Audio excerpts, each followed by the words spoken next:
ਅੱਜ ਦੀ ਵੀਡੀਓ ਵਿੱਚ ਅਸੀਂ ਲੇਖ ਪੜਾਂਗੇ ਨਿਰਾਸ਼ ਹੋਣਾ ਮਨਾ ਹੈ, ਜਿਸ ਨੂੰ ਕਿ ਲਿਖਿਆ ਹੈ ਨਰਿੰਦਰ ਸਿੰਘ ਕਪੂਰ ਜੀ ਨੇ।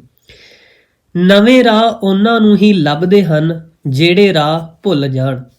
ਇਸ ਤੱਥ ਦਾ ਸੱਚ ਤੁਹਾਨੂੰ ਕਿਸੇ ਮਾਰੂਥਲ ਜਾਂ ਪਹਾੜ ਵਿੱਚ ਇਕੱਲਿਆਂ ਵਿਚਰਨ ਨਾਲ ਹੀ ਸਮਝ ਆਵੇਗਾ। ਅਸੀਂ ਉਹੀ ਕੁਝ ਹੁੰਦੇ ਹਾਂ ਜੋ ਕੁਝ ਅਸੀਂ ਆਪਣੇ ਆਪ ਬਾਰੇ ਸੋਚਦੇ ਰਹਿੰਦੇ ਹਾਂ। ਜਿਹੋ ਜਿਹਾ ਸਾਡਾ ਅਮਲ ਹੁੰਦਾ ਹੈ ਉਹੋ ਜਿਹਾ ਸਾਡਾ ਚਰਿੱਤਰ ਬਣ ਜਾਂਦਾ ਹੈ। ਜਿਹੋ ਜਿਹਾ ਸਾਡਾ ਚਰਿੱਤਰ ਬਣ ਜਾਂਦਾ ਹੈ ਉਹੋ ਜਿਹੀ ਹੀ ਸਾਨੂੰ ਦੁਨੀਆ ਪ੍ਰਤੀਤ ਹੁੰਦੀ ਹੈ। ਕਈ ਬਸੰਤ ਵਿੱਚ ਵੀ ਉਬਾਸੀ ਵਾਂਗ ਵਿਚਰਦੇ ਹਨ, ਕਈ ਪਤਝੜ ਵਿੱਚ ਵੀ ਮੋਰ ਵਾਂਗ ਨੱਚਦੇ ਹਨ। ਕਈਆਂ ਦਾ ਸੁਭਾਅ ਬੰਦ ਨਾਲੀ ਵਾਲਾ ਹੁੰਦਾ ਹੈ, ਕਈ ਛੱਪੜ ਵਾਂਗ ਹੁੰਦੇ ਹਨ। ਕਈ ਝੀਲ ਜਿਹੇ ਲੱਗਦੇ ਹਨ, ਕਈ ਨਹਿਰ ਵਾਂਗ ਵਗਦੇ ਰਹਿੰਦੇ ਹਨ, ਕਈ ਦਰਿਆ ਵਾਂਗ ਚੱਲਦੇ ਹਨ, ਕਈ ਨਿਰੇ ਸਮੁੰਦਰ ਹੁੰਦੇ ਹਨ। ਕਈ ਰਾਹ ਜਾਂਦਿਆਂ ਨੂੰ ਵੀ ਤਾੜੀ ਮਾਰ ਕੇ ਉਤਸ਼ਾਹ ਦਿੰਦੇ ਹਨ, ਕਈ ਆਪਣੇ ਬੱਚਿਆਂ ਦੀ ਅਸਫਲਤਾ ਉਡੀਕਦੇ ਹਨ ਤਾਂ ਕਿ ਕਹਿ ਸਕਣ ਮੈਨੂੰ ਤਾਂ ਪਹਿਲਾਂ ਹੀ ਪਤਾ ਸੀ ਤੂੰ ਇਹੀ ਕੁਝ ਕਰਨਾ ਸੀ। ਮਨੁੱਖ ਦਾ ਸਭ ਤੋਂ ਵੱਡਾ ਫਰਜ਼ ਇਹ ਹੈ ਕਿ ਉਹ ਜ਼ਿੰਦਗੀ ਨੂੰ ਬਰਦਾਸ਼ਤ ਕਰੇ। ਕਿਸੇ ਦੇ ਜੀਵਨ ਵਿੱਚ ਸਭ ਕੁਝ ਚਾਹੇ ਅਨੁਸਾਰ ਨਹੀਂ ਵਾਪਰਦਾ। ਤੁਹਾਨੂੰ ਉਹ ਹੀ ਮੁਸ਼ਕਲਾਂ ਪੈਣਗੀਆਂ ਜਿਨ੍ਹਾਂ ਦਾ ਹੱਲ ਤੁਸੀਂ ਕਰ ਸਕੋਗੇ। ਯਾਦ ਰੱਖਣ ਵਾਲੀ ਮਹੱਤਵਪੂਰਨ ਗੱਲ ਇਹ ਹੈ ਕਿ ਤੁਸੀਂ ਆਪਣੀਆਂ ਸਾਰੀਆਂ ਮੁਸ਼ਕਲਾਂ ਨਾਲੋਂ ਵੱਡੇ ਹੋ। ਲੰਘ ਗਏ ਮੌਕਿਆਂ ਦਾ ਅਫਸੋਸ ਕਰਨ ਦੀ ਥਾਂ ਆਪਣੀ ਬਿਰਤੀ ਵਰਤਮਾਨ ਉੱਤੇ ਕੇਂਦਰਿਤ ਕਰਕੇ ਅਸੀਂ ਆਪਣੇ ਭਵਿੱਖ ਦੀ ਨੁਹਾਰ ਬਦਲ ਸਕਦੇ ਹਾਂ। ਅਤੀਤ ਸਾਡੇ ਵੱਸ ਨਹੀਂ ਹੁੰਦਾ, ਪਰ ਭਵਿੱਖ ਸਾਡੇ ਸਾਹਮਣੇ ਹੁੰਦਾ ਹੈ।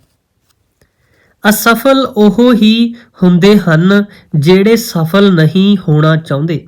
ਬਿਮਾਰ ਉਹ ਹੀ ਪੈਂਦੇ ਹਨ ਜਿਨ੍ਹਾਂ ਕੋਲ ਬਿਮਾਰ ਹੋਣ ਦਾ ਸਮਾਂ ਹੁੰਦਾ ਹੈ। ਅਕਸਰ ਜੋ ਕੁਝ ਸੰਭਵ ਹੁੰਦਾ ਹੈ ਉਸ ਨੂੰ ਅਸੀਂ ਪ੍ਰਾਪਤ ਨਹੀਂ ਕਰਨਾ ਚਾਹੁੰਦੇ ਅਤੇ ਜੋ ਕੁਝ ਪ੍ਰਾਪਤ ਕਰਨਾ ਚਾਹੁੰਦੇ ਹਾਂ ਉਹ ਸੰਭਵ ਨਹੀਂ ਹੁੰਦਾ। ਅਸੀਂ ਗੁੜ ਦੀ ਡਲੀ ਨਾਲ ਟੋਭਾ ਮਿੱਠਾ ਕਰਨਾ ਚਾਹੁੰਦੇ ਹਾਂ।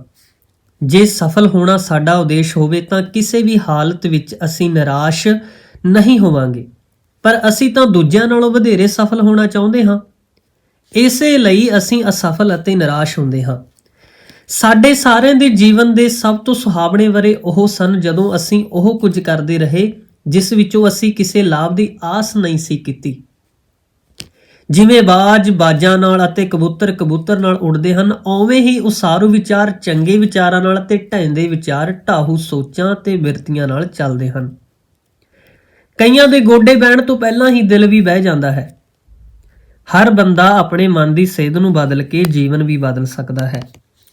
ਹਸਪਤਾਲ ਵਿੱਚ ਤਾਪਦੀਕ ਦੇ ਇੱਕ ਰੋਗੀ ਨੇ ਦੂਜੇ ਨੂੰ ਕਿਹਾ, ਸਾਡੇ ਵਿੱਚ ਇਸ ਗੱਲ ਦੀ ਸਾਂਝ ਹੈ ਕਿ ਸਾਨੂੰ ਦੋਹਾਂ ਨੂੰ ਤਾਪਦੀਕ ਦੀ ਬਿਮਾਰੀ ਹੈ।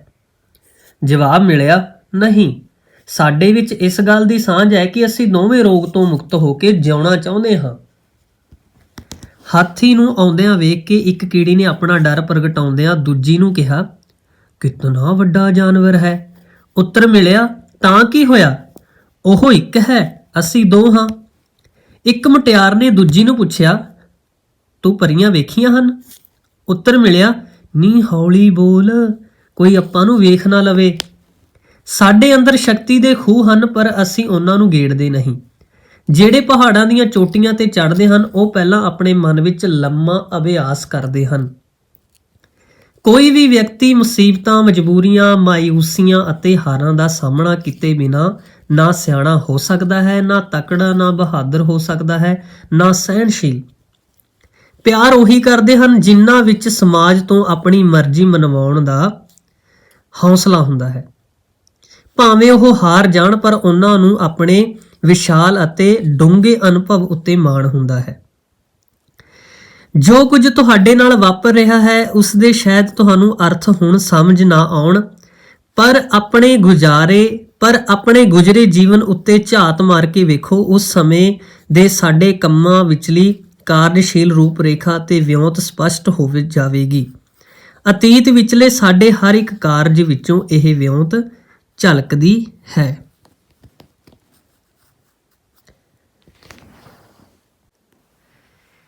ਇੱਕ ਵਾਰੀ ਤੇਲ ਨਾਲ ਲੱਦੇ ਇੱਕ ਟਰੱਕ ਨੂੰ ਜਦੋਂ ਅੱਗ ਲੱਗ ਗਈ ਤਾਂ ਕਿਸੇ ਦਾ ਨੇੜੇ ਜਾਣ ਦਾ ਹੌਸਲਾ ਨਾ ਪਿਆ। ਪਰ ਅਚਾਨਕ ਹੀ ਇੱਕ ਮਾੜੂਆ ਜਿਹਾ ਬੰਦਾ ਦੌੜਿਆ ਆਇਆ ਤੇ ਉਸਨੇ ਅੱਗ ਦੀਆਂ ਲਾਟਾਂ ਵਿੱਚੋਂ ਡਰਾਈਵਰ ਨੂੰ ਬਾਹਰ ਖਿੱਚ ਲਿਆਂਦਾ। ਮਗਰੋਂ ਉਸਨੇ ਦੱਸਿਆ ਕਿ ਉਸਦੇ 2 ਬੱਚੇ ਅੱਗ ਵਿੱਚ ਸੜ ਕੇ ਮਾਰੇ ਗਏ ਸਨ। ਇਸ ਲਈ ਉਹ ਜਦੋਂ ਵੀ ਕਿਸੇ ਅੱਗ ਵਿੱਚ ਘਿਰਿਆ ਵੇਖਦਾ ਹੈ ਤਾਂ ਉਸ ਨੂੰ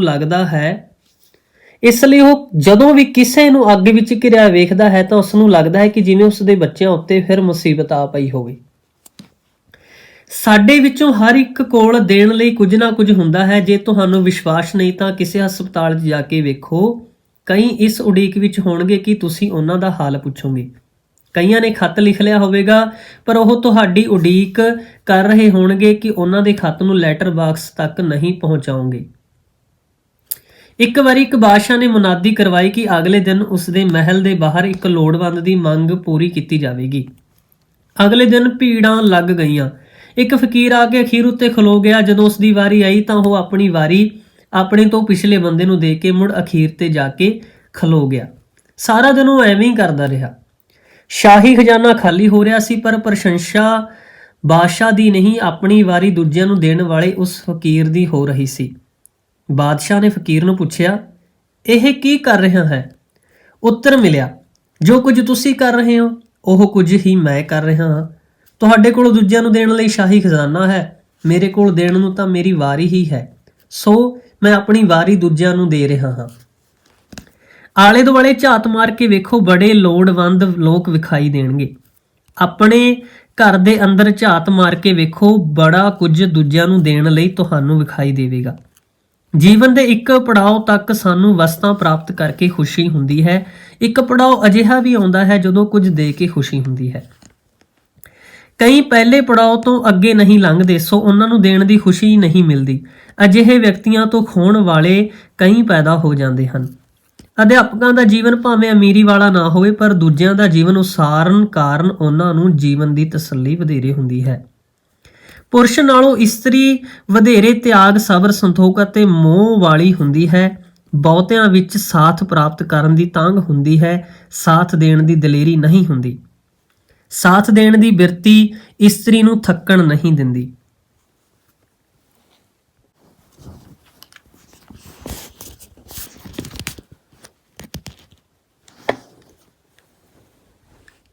ਜਿਨ੍ਹਾਂ ਨੇ ਆਪਣੇ ਘਰ ਵਿੱਚ ਕੋਈ ਪਸ਼ੂ ਰੱਖਿਆ ਹੋਇਆ ਹੁੰਦਾ ਹੈ, ਉਹਨਾਂ ਕੋਲ ਤਸੱਲੀ ਅਤੇ ਪ੍ਰਸੰਨਤਾ ਦਾ ਇੱਕ ਸਰੋਤ ਵਧੇਰੇ ਹੁੰਦਾ ਹੈ। ਤੁਹਾਨੂੰ ਮਾਣ ਹੋਣਾ ਚਾਹੀਦਾ ਹੈ ਕਿ ਤੁਸੀਂ ਦੂਜਿਆਂ ਦੇ ਕੰਮ ਆ ਸਕਦੇ ਹੋ। ਅਸੀਂ ਨਿੱਕੀਆਂ ਇੱਜ਼ਤਾਂ ਵਾਲੇ ਲੋਕ ਹਾਂ। ਇਹੀ ਕਾਰਨ ਹੈ ਕਿ ਅਸੀਂ ਝੱਟ ਬੇਇੱਜ਼ਤੀ ਮਹਿਸੂਸ ਕਰਨ ਲੱਗ ਪੈਂਦੇ ਹਾਂ। ਐਵੇਂ ਹੀ ਅਸੀਂ ਆਪ ਹੀ ਸਮੱਸਿਆ ਬਣ ਜਾਂਦੇ ਹਾਂ ਅਤੇ ਆਪਣੇ ਲਈ ਆਪ ਹੀ ਮੁਸ਼ਕਲਾਂ ਪਜਾਉਂਦੇ ਰਹਿੰਦੇ ਹਾਂ। ਪਹਿਲਾਂ ਅਸੀਂ ਸੋਚ ਦੀ ਪੱਧਰ ਤੇ ਹਾਰਦੇ ਹਾਂ, ਫਿਰ ਅਮਲ ਵਿੱਚ ਪਛੜਦੇ ਹਾਂ। ਵਿਹਾਰ ਦੇ ਪੱਖੋਂ ਅਸੀਂ ਦੇਰ ਨਾਲ ਅੱਪੜ ਕੇ ਸਮਾਗਮ ਦੀ ਮੂਹਰਲੀ ਕਤਾਰ ਵਿੱਚ ਬੈਠਣ ਦਾ ਯਤਨ ਕਰਦੇ ਹਾਂ। ਕਈ ਸਾਰਾ ਜੀਵਨ ਆਪ ਤੰਗ ਹੋਣ ਅਤੇ ਦੂਜਿਆਂ ਨੂੰ ਤੰਗ ਕਰਨ ਵਿੱਚ ਲੰਘਾ ਦਿੰਦੇ ਹਨ। ਕਈ ਆਪਣੀ ਅਣਖ ਦਾ ਸ਼ਮਲਾ ਇਤਨਾ ਲੰਬਾ ਕਰ ਲੈਂਦੇ ਹਨ ਕਿ ਉਹਨਾਂ ਦੀ ਹਰ ਕਾਰਜ ਬੇਰੁੱਤਾ ਅਤੇ ਬੇਢੰਗਾ ਪ੍ਰਤੀਤ ਹੁੰਦਾ ਹੈ। ਹਰ ਕਿਸੇ ਤੋਂ ਅਣਜਾਣੇ ਹੀ ਕਈ ਵਧੀਕੀਆਂ ਹੋ ਜਾਂਦੀਆਂ ਹਨ। ਆਪਣੀ ਗਲਤੀ ਜਾਂ ਕਿਸੇ ਵਧੀਕੀ ਦੀ ਕਦੇ ਮਾਫੀ ਮੰਗ ਕੇ ਵੇਖਣਾ, ਤੁਹਾਨੂੰ ਇੰਜ ਲੱਗੇਗਾ ਜਿਵੇਂ ਤੁਹਾਡੀ ਰੂਹ ਇਸ਼ਨਾਨ ਕਰ ਰਹੀ ਹੋਵੇ। ਇਸ ਉਪਰੰਤ ਹੀ ਤੁਸੀਂ ਮਹਿਸੂਸ ਕਰੋਗੇ ਕਿ ਤੁਸੀਂ ਆਪਣਾ ਕਿਤਨਾ ਸਮਾਂ ਤੇ ਸ਼ਕਤੀ ਵਿਅਰਥ ਗਵਾਉਂਦੇ ਰਹੇ ਹੋ। ਜੀਵਨ ਵਿੱਚ ਕਦੇ ਵੀ ਅਜਿਹਾ ਨਹੀਂ ਹੋਵੇਗਾ ਕਿ ਤੁਸੀਂ ਬਿਲਕੁਲ ਇਕੱਲੇ ਰਹਿ ਜਾਓ। ਸਥਿਤੀ ਕੋਈ ਵੀ ਹੋਵੇ, ਕੋਈ ਨਾ ਕੋਈ ਤੁਹਾਡੇ ਪੱਖ ਵਿੱਚ ਨਿੱਤਰੇਗਾ, ਪਰ ਆਪਣੀਆਂ ਮੁਸ਼ਕਲਾਂ ਉਸ ਕੋਲ ਹੀ ਲੈ ਕੇ ਜਾਵੋ ਜਿਸ ਕੋਲ ਹੱਲ ਦੀ ਆਸ ਹੋਵੇ ਜਾਂ ਜਿਸ ਕੋਲ ਤੁਹਾਡੀਆਂ ਮੁਸ਼ਕਲਾਂ ਸੁਣਨ ਦੀ ਸਮਰੱਥਾ ਹੋਵੇ। ਪਿਆਰ ਕਰਨਾ, ਪਿਆਰ ਅਤੇ ਧਿਆਨ ਦੇਣਾ ਉਦਾਸੀ ਦਾ ਇਲਾਜ ਹੁੰਦੇ ਹਨ। ਇਹਨਾਂ ਨਾਲ ਉਪਰਾਮਤਾ ਦੂਰ ਹੁੰਦੀ ਹੈ ਅਤੇ ਉਤਸ਼ਾਹ ਜਾਗਦਾ ਹੈ। ਦੂਜਿਆਂ ਪ੍ਰਤੀ ਪਿਆਰ ਪ੍ਰਗਟਾਉਣ ਦੇ ਅਨੇਕਾਂ ਢੰਗ ਹੁੰਦੇ ਹਨ। ਇਹ ਇੱਛਾ ਹੀ ਆਪਣੇ ਆਪ ਵਿੱਚ ਇੱਕ ਹੁਲਾਰਾ ਬਣ ਜਾਂਦੀ ਹੈ। ਤੁਸੀਂ ਕਿਸੇ ਦੀ ਸਮੱਸਿਆ ਧਿਆਨ ਨਾਲ ਸੁਣ ਲਵੋ, ਉਹ ਆਪਣੀ ਸਮੱਸਿਆ ਦਾ ਹੱਲ ਆਪ ਲੱਭ ਲਵੇਗਾ। ਇੱਕ ਵਿਅਕਤੀ ਨੇ ਕਿਹਾ, ਮੈਂ ਆਪਣਾ ਮਕਾਨ ਵੇਚਣਾ ਚਾਹੁੰਦਾ ਹਾਂ ਪਰ ਵਿਕ ਨਹੀਂ ਰਿਹਾ। ਸੁਣਨ ਵਾਲੇ ਮਿੱਤਰ ਨੇ ਪੁੱਛਿਆ, ਜੇ ਤੂੰ ਇਹ ਮਕਾਨ ਖਰੀਦਣਾ ਹੋਵੇ ਤਾਂ ਤੂੰ ਕੀ ਮੁੱਲ ਪਾਵੇਂਗਾ? ਵੇਚਣ ਵਾਲੇ ਨੂੰ ਸਮਝ ਆ ਗਈ ਕਿ ਉਸ ਦਾ ਮਕਾਨ ਕਿਤਨੇ ਵਿੱਚ ਵਿਕ ਸਕਦਾ ਸੀ। ਸਾਡੀ ਸਮੱਸਿਆ ਉਦੋਂ ਉਲਝਦੀ ਹੈ ਜਦੋਂ ਅਸੀਂ ਆਪਣੀ ਦ੍ਰਿਸ਼ਟੀ ਦੇ ਪੱਖੋਂ ਸਪਸ਼ਟ ਨਹੀਂ ਹੁੰਦੇ। ਜਦੋਂ ਅਸੀਂ ਦ੍ਰਿਸ਼ਟੀ ਦੇ ਪੱਖੋਂ ਸਪਸ਼ਟ ਨਾ ਹੋਈਏ ਤਾਂ ਅਸੀਂ ਗੱਲਬਾਤ ਦੀ ਥਾਂ ਬਹਿਸ ਕਰਨ ਲੱਗ ਪੈਂਦੇ ਹਾਂ। ਬਹਿਸ ਨਾਲ ਬਿੱਥ ਵੱਧਦੀ ਹੈ, ਕੁੜੱਤਣ ਉਪਜਦੀ ਹੈ। ਜਦੋਂ ਤੱਕ ਤੁਸੀਂ ਯਤਨ ਨਹੀਂ ਕਰਦੇ ਤੁਸੀਂ ਆਪਣੀ ਸਮਰੱਥਾ ਨੂੰ ਨਹੀਂ ਜਾਣ ਸਕਦੇ। ਕਈ ਆਦਤ ਬਸ ਕਹਿੰਦੇ ਸੁਣੇ ਜਾਂਦੇ ਹਨ, ਪਹਿਲਾਂ ਇਹ ਵਾਪਰ ਜਾਵੇ, ਇਸ ਉਪਰੰਤ ਹੀ ਮੈਂ ਕੰਮ ਕਰਾਂਗਾ। ਕੁਝ ਕਰਕੇ ਵੇਖੋ, ਕੁਝ ਹੋਰ ਕਰਨ ਦਾ ਉਤਸ਼ਾਹ ਅਤੇ ਵਿਸ਼ਵਾਸ ਅਵਸ਼ ਜਾਗੇਗਾ। ਦੂਜਿਆਂ ਦੀ ਮਦਦ ਕਰਦਿਆਂ ਅਤੇ ਸਮੱਸਿਆਵਾਂ ਸੁਲਝਾਉਂਦਿਆਂ ਸਾਨੂੰ ਆਪਣੀਆਂ ਸਮੱਸਿਆਵਾਂ ਦਾ ਹੱਲ ਸੁੱਝ ਜਾਵੇਗਾ। ਜਦੋਂ ਤੁਹਾਨੂੰ ਕੋਈ ਮੁਸੀਬਤ ਬਣੇ, ਆਪਣੇ ਤੋਂ ਵਡੇਰੀ ਮੁਸੀਬਤ ਵਾਲੇ ਵਿਅਕਤੀ ਦਾ ਸਾਥ ਦੇ ਕੇ ਵੇਖਣਾ, ਤੁਹਾਨੂੰ ਆਪਣੀ ਮੁਸੀਬਤ ਬੜੀ ਛੋਟੀ ਅਤੇ ਆਸਾਨ ਪ੍ਰਤੀਤ ਹੋਣ ਲੱਗ ਪਵੇਗੀ। ਕੁਝ ਕਰਨ ਦੇ ਪੱਖੋਂ ਅਸੀਂ ਉਦੋਂ ਤੱਕ ਹੀ ਡਰਦੇ ਰਹਿੰਦੇ ਹਾਂ ਜਦੋਂ ਤੱਕ ਅਸੀਂ ਸੋਚਦੇ ਰਹਿੰਦੇ ਹਾਂ। ਜਿਹੜੇ ਲੋਕ ਸੁਖਣਾ ਸੁਖਦੇ ਹਨ ਜਾਂ ਚੱਲੀਹਾ ਸੁਖਦੇ ਹਨ, ਉਹ ਸੋਚ ਦੇ ਪੱਖੋਂ ਮੁਕਤ ਹੋ ਜਾਂਦੇ ਹਨ। ਉਹ ਆਪਣਾ ਧਿਆਨ ਸੰਸਿਆ ਉੱਤੇ ਨਹੀਂ, ਸੰਭਾਵਨਾਵਾਂ ਉੱਤੇ ਕੇਂਦਰਿਤ ਕਰਦੇ ਹਨ। ਐਵੇਂ ਹੀ ਜੇ ਕੋਈ ਰਿਸ਼ਤਾ ਕਰਨ ਸਮੇਂ ਦ੍ਰਿਸ਼ਟੀ ਪ੍ਰਵਾਨ ਕਰਨ ਦੀ ਹੋਵੇ ਤਾਂ ਔਗੁਣ ਵੀ ਗੁਣ ਦਿਖਾਈ ਦੇਣ ਲੱਗ ਪੈਂਦੇ ਹਨ। ਧਾਰਮਿਕ ਬਿਰਤੀ ਵਾਲੇ ਵਿਅਕਤੀ ਇਸੇ ਕਰਕੇ ਵਧੇਰੇ ਸੰਤੁਸ਼ਟ ਹੁੰਦੇ ਹਨ ਕਿਉਂਕਿ ਉਹ ਸੋਚਣ ਵਾਲੇ ਨਾਲੋਂ ਵਧੇਰੇ ਕਰਨ ਵਿੱਚ ਰੁੱਝੇ ਰਹਿੰਦੇ ਹਨ। ਉਹ ਸੰਸਿਆ ਤੋਂ ਮੁਕਤ ਹੁੰਦੇ ਹਨ, ਇਸੇ ਲਈ ਪ੍ਰਸੰਨ ਪ੍ਰਤੀਤ ਹੁੰਦੇ ਹਨ। ਚੁੱਪ ਰਹਿਣ ਦੀ ਆਦਤ ਪ੍ਰਸੰਨਤਾ ਵੱਲ ਪਹਿਲਾ ਕਦਮ ਹੁੰਦੀ ਹੈ। ਜਿਹੜੇ ਚੁੱਪ ਰਹਿੰਦੇ ਹਨ ਉਹਨਾਂ ਦਾ ਮਨ ਉਹਨਾਂ ਦੀਆਂ ਸਮੱਸਿਆਵਾਂ ਵਾਸਤੇ ਸੋਚਣ ਲਈ ਵਧੇਰੇ ਸਮਾਂ ਦੇ ਸਕਦਾ ਹਾਂ। ਸੋ ਉਹਨਾਂ ਵਿੱਚ ਨਾ ਕੇਵਲ ਵਧੇਰੇ ਟਿਕਾਊ ਹੁੰਦਾ ਹੈ, ਸਗੋਂ ਉਹਨਾਂ ਦੇ ਬੋਲਾਂ ਵਿੱਚ ਵਧੇਰੇ ਡੂੰਘਾਈ ਵੀ ਹੁੰਦੀ ਹੈ ਅਤੇ ਉਹਨਾਂ ਨੂੰ ਵਧੇਰੇ ਧਿਆਨ ਨਾਲ ਸੁਣਿਆ ਜਾਂਦਾ ਹੈ। ਕਈ ਸਮੱਸਿਆਵਾਂ ਨੂੰ ਅਸੀਂ ਖੋਲ੍ਹਦੇ ਹੀ ਨਹੀਂ। ਜਿਵੇਂ ਠੱਪੀ ਹੋਈ ਫੁਲਕਾਰੀ ਆਪਣਾ ਸਮੁੱਚ ਪੇਸ਼ ਨਹੀਂ ਕਰਦੀ, ਐਵੇਂ ਠੱਪੀ ਹੋਈ ਸਮੱਸਿਆ ਦੇ ਸਾਰੇ ਪੱਖ ਵੀ ਨਹੀਂ ਉਕੜਦੇ। ਸਮੱਸਿਆ ਨੂੰ ਖੋਲ੍ਹਣ ਨਾਲ ਕਈ ਪੱਖ ਆਪਸ ਵਿੱਚ ਹੀ ਮਨਫੀ ਹੋ ਜਾਂਦੇ ਹਨ ਅਤੇ ਅਲਜਬਰੇ ਦੀ ਵੱਡੀ ਰਕਮ ਦੇ ਨਿੱਕੇ ਜਿਹੇ ਹੱਲ ਵਾਂਗ ਸਭ ਕੁਝ ਨਿਖਰ ਕੇ ਸਪਸ਼ਟ ਹੋ ਜਾਂਦਾ ਹੈ। ਕਿਸੇ ਨਜ਼ਦੀਕੀ ਦੀ ਮੌਤ ਕਈ ਵਾਰੀ ਸਾਡਾ ਲੱਕ ਤੋੜ ਦਿੰਦੀ ਹੈ। ਬਿਮਾਰੀ, ਹਾਰ, ਗਲਤਫਹਿਮੀ, ਅਸਫਲਤਾ, ਬੇਇੱਜ਼ਤੀ, ਦੁਸ਼ਮਣੀ, ਆਰਥਿਕ ਤੰਗੀ ਆਦਿ ਸਾਨੂੰ ਨਿਰਾਸ਼ ਕਰਨ ਵਾਲੇ ਹੋਰ ਪੱਖ ਹਨ। ਕਈ ਵਾਰੀ ਸਾਡੇ ਹੌਸਲੇ ਇਤਨੇ ਢਹਿ ਜਾਂਦੇ ਹਨ ਕਿ ਸਾਨੂੰ ਫਿਰ ਉੱਠਣ ਦੀ ਕੋਈ ਆਸ ਵਿਖਾਈ ਨਹੀਂ ਦਿੰਦੀ। ਇੱਥੇ ਹੀ ਲੋੜ ਪੈਂਦੀ ਹੈ ਅੰਦਰਲੀ ਸ਼ਕਤੀ ਨੂੰ ਜਗਾਉਣ ਦੀ। ਕੋਈ ਵੀ ਉਦਾਸੀ, ਨਿਰਾਸ਼ਾ ਅਜਿਹੀ ਨਹੀਂ ਹੁੰਦੀ ਜਿਸ ਦਾ ਪਹਿਲਾਂ ਕਿਸੇ ਹੋਰ ਨੂੰ ਸਾਹਮਣਾ ਨਾ ਕਰਨਾ ਪਿਆ ਹੋਵੇ। ਕੋਈ ਅਜਿਹਾ ਦਰਿਆ ਨਹੀਂ ਜਿਸ ਨੂੰ ਮਨੁੱਖ ਨੇ ਪਾਰ ਨਾ ਕੀਤਾ ਹੋਵੇ। ਕੋਈ ਅਜਿਹੀ ਮੁਸੀਬਤ ਨਹੀਂ ਜਿਸ ਦਾ ਮਨੁੱਖ ਕੋਲ ਹੱਲ ਨਾ ਹੋਵੇ। ਮਨੁੱਖ ਵਿੱਚ ਬਹੁਤ ਕੁਝ ਬਰਦਾਸ਼ਤ ਕਰਨ ਦੀ ਸੁਭਾਵਿਕ ਸ਼ਕਤੀ ਹੁੰਦੀ ਹੈ। ਕਈ ਬਿਮਾਰੀਆਂ ਦਾ ਇਲਾਜ ਨਹੀਂ ਹੁੰਦਾ, ਉਹਨਾਂ ਨੂੰ ਆਪਣੇ ਮਨ ਦੀ ਪਕਿਆਈ ਨਾਲ ਸਹਿਣਾ ਹੀ ਇਲਾਜ ਹੁੰਦਾ ਹੈ। ਸਾਡੇ ਚਰਿੱਤਰ ਦੀ ਪਕਿਆਈ ਇਸ ਗੱਲ ਵਿੱਚੋਂ ਮਾਪੀ ਜਾ ਸਕਦੀ ਹੈ ਕਿ ਅਸੀਂ ਆਪਣੀ ਅਸਫਲਤਾ ਨੂੰ ਕਿਤਨੇ ਸਾਬਤ ਕਦਮਾਂ ਨਾਲ ਬਰਦਾਸ਼ਤ ਕਰਦੇ ਹਾਂ। ਜੋ ਕੁਝ ਯੋਗ ਹੁੰਦਾ ਹੈ ਉਸ ਦੀ ਪ੍ਰਾਪਤੀ ਅਸੰਭਵ ਨਹੀਂ ਹੁੰਦੀ। ਬੁਢਾਪਾ ਕਈਆਂ ਲਈ ਇੱਕ ਅਵਸਰ ਹੁੰਦਾ ਹੈ ਅਤੇ ਕਈਆਂ ਲਈ ਮੁਸੀਬਤ। ਅਸੀਂ ਜਿੱਥੋਂ ਸੇਵਾ ਮੁਕਤ ਹੁੰਦੇ ਹਾਂ, ਸੇਵਾ ਮੁਕਤ ਹੋਣ ਉਪਰੰਤ ਵੀ ਉੱਥੋਂ ਹੀ ਮਾਨਤਾ ਦੀ ਅਭਿਲਾਸ਼ਾ ਕਰਦੇ ਹਾਂ ਅਤੇ ਸਾਨੂੰ ਜਾਣ ਕੇ ਦੁੱਖ ਹੁੰਦਾ ਹੈ ਕਿ ਸਾਡੇ ਬਿਨਾਂ ਵੀ ਸਭ ਕੁਝ ਠੀਕ ਠਾਕ ਚੱਲ ਰਿਹਾ ਹੈ। ਚੰਗਾ ਤਾਂ ਇਹੀ ਹੋਵੇਗਾ ਕਿ ਜਿੱਥੋਂ ਸੇਵਾ ਮੁਕਤ ਹੋਈਏ ਉਸ ਸਥਾਨ ਜਾਂ ਸੰਸਥਾ ਤੋਂ ਸਦਾ ਲਈ ਮੁਕਤ ਹੋ ਜਾਈਏ ਅਤੇ ਜੀਵਨ ਦਾ ਇੱਕ ਨਵਾਂ ਪੰਧ ਉਲੀਕੀਏ। ਕੋਰੀਆ ਵਿੱਚ ਜਦੋਂ ਕੋਈ 60 ਵਰ੍ਹਿਆਂ ਦਾ ਹੁੰਦਾ ਹੈ ਤਾਂ ਉਹ ਆਪਣਾ ਨਾਂ ਵੀ ਬਦਲ ਲੈਂਦਾ ਹੈ। ਰਾਜਸਥਾਨ ਵਿੱਚ ਜਦੋਂ ਕੋਈ ਸੇਵਾ ਮੁਕਤ ਹੁੰਦਾ ਹੈ ਤਾਂ ਉਸ ਦੀ ਬਰਾਤ ਵਿੱਚ ਉਸ ਦੇ ਸਹਿਕਰਮੀ ਸ਼ਾਮਲ ਹੁੰਦੇ ਹਨ ਅਤੇ ਉਸ ਦੇ ਸਹਿਕਰਮੀ ਉਸ ਨੂੰ ਸੱਚੀ ਮੁੱਚੀ ਦਾ ਲਾੜਾ ਬਣਾ ਕੇ ਘੋੜੀ ਤੇ ਚੜ੍ਹਾ ਕੇ ਬੈਂਡ ਵਾਜੇ ਨਾਲ ਉਸ ਦੇ ਘਰ ਲੈ ਕੇ ਜਾਂਦੇ ਹਨ, ਜਿੱਥੇ ਉਸ ਦੀ ਪਤਨੀ ਇੱਕ ਵਿਆਹੀ ਜਾਣ ਵਾਲੀ ਦੁਲਹਨ ਵਾਂਗ ਹੈ, ਜੈਮਾਲਾ ਪਾਉਂਦੀ ਹੈ। ਜਿੱਥੇ ਉਸ ਦੀ ਪਤਨੀ ਇੱਕ ਵਿਆਹੀ ਜਾਣ ਵਾਲੀ ਦੁਲਹਨ ਵਾਂਗ ਜੈਮਾਲਾ ਪਾਉਂਦੀ ਹੈ, ਐਵੇਂ ਇਹ ਦੋਵੇਂ ਇੱਕ ਨਵਾਂ ਜੀਵਨ ਸ਼ੁਰੂ ਕਰਦੇ ਹਨ। ਜਦੋਂ ਤੱਕ ਕੋਈ ਜਨੂੰਨ ਨਾ ਹੋਵੇ ਜ਼ਿੰਦਗੀ ਨੂੰ ਸ਼ਿੱਦਤ ਨਾਲ ਜੀਣਾ ਸੰਭਵ ਨਹੀਂ। ਜਦੋਂ ਤੱਕ ਕੋਈ ਜਨੂੰਨ ਨਾ ਹੋਵੇ ਜ਼ਿੰਦਗੀ ਨੂੰ ਸ਼ਿੱਦਤ ਨਾਲ ਜੀਣਾ ਸੰਭਵ ਨਹੀਂ ਹੁੰਦਾ। ਹਿਮਾਲਾ ਉੱਤੇ ਚੜ੍ਹਨਾ ਇੱਕ ਜਨੂੰਨ ਹੈ, ਸਭ ਤੋਂ ਲੰਮਾ ਖੱਤ ਲਿਖਣਾ ਇੱਕ ਜਨੂੰਨ ਹੈ, ਲਗਾਤਾਰ ਨੱਚਦੇ ਰਹਿਣਾ ਇੱਕ ਜਨੂੰਨ ਹੈ। ਜਿਨ੍ਹਾਂ ਦੀ ਜ਼ਿੰਦਗੀ ਦਾ ਤਾਪਮਾਨ ਘੱਟ ਹੁੰਦਾ ਹੈ ਉਹਨਾਂ ਨੂੰ ਦੂਜਿਆਂ ਦਾ ਜਨੂੰਨ ਕੇਵਲ ਪਾਗਲਪਣ ਪ੍ਰਤੀਤ ਹੋਵੇਗਾ, ਪਰ ਕਿਸੇ ਸ਼ੌਂਕ ਵਿੱਚ ਪਾਗਲ ਹੋਏ ਬਿਨਾਂ ਕਲਪਨਾ ਅਤੇ ਉਮੀਦ ਦੇ ਨਵੇਂ ਦਿਸ ਹੱਦੇ ਵਿਖਾਈ ਨਹੀਂ ਦਿੰਦੇ। ਪ੍ਰਸੰਨ ਹੋਣ ਵਾਸਤੇ ਧਨ ਦੀ ਨਹੀਂ, ਖੁਸ਼ਹਾਲ ਮਨ ਦੀ ਲੋੜ ਹੁੰਦੀ ਹੈ। ਜਿਹੜੇ ਸਥਾਨ ਵਾਤਾਵਰਣ ਵਿੱਚ ਤੁਹਾਨੂੰ ਸੌਖਾ ਸਾਹ ਨਹੀਂ ਆਉਂਦਾ ਉੱਥੋਂ ਦੂਰ ਚਲੇ ਜਾਓ। ਦੂਰ ਜਾਣ ਦੀ ਸਮਰੱਥਾ ਤੁਹਾਡੀਆਂ ਲੱਤਾਂ ਵਿੱਚ ਹੁੰਦੀ ਹੈ। ਦੂਰ ਜਾ ਕੇ ਜਦੋਂ ਤੁਸੀਂ ਆਪਣੀ ਸਮੱਸਿਆ ਬਾਰੇ ਸੋਚੋਗੇ ਤਾਂ ਉਹ ਬੜੀ ਸਰਲ ਪ੍ਰਤੀਤ ਹੋਵੇਗੀ ਅਤੇ ਤੁਸੀਂ ਵਧੇਰੇ ਫੁਰਤੀਲੇ ਕਦਮਾਂ ਨਾਲ ਵਾਪਸ ਮੁੜੋਗੇ। ਝਟਪਟ ਫੈਸਲਾ ਕਰਨ ਦੀ ਥਾਂ ਆਪਣੇ ਮਨ ਨੂੰ ਟਿਕਾਓ ਵਿੱਚ ਆਉਣ ਦਿਓ। ਟਿਕੇ ਹੋਏ ਮਨ ਵਿੱਚ ਠੀਕ ਅਤੇ ਯੋਗ ਨਿਰਣੇ ਕਰਨ ਦੀ ਅਥਾਹ ਸ਼ਕਤੀ ਹੁੰਦੀ ਹੈ। ਆਪਣੀਆਂ ਸਮੱਸਿਆਵਾਂ ਨੂੰ ਤੁਸੀਂ ਆਪ ਹੀ ਸਮਝ ਸਕਦੇ ਹੋ, ਸੋ ਉਹਨਾਂ ਦਾ ਹੱਲ ਵੀ ਤੁਸੀਂ ਆਪ ਹੀ ਲੱਭ ਸਕਦੇ ਹੋ।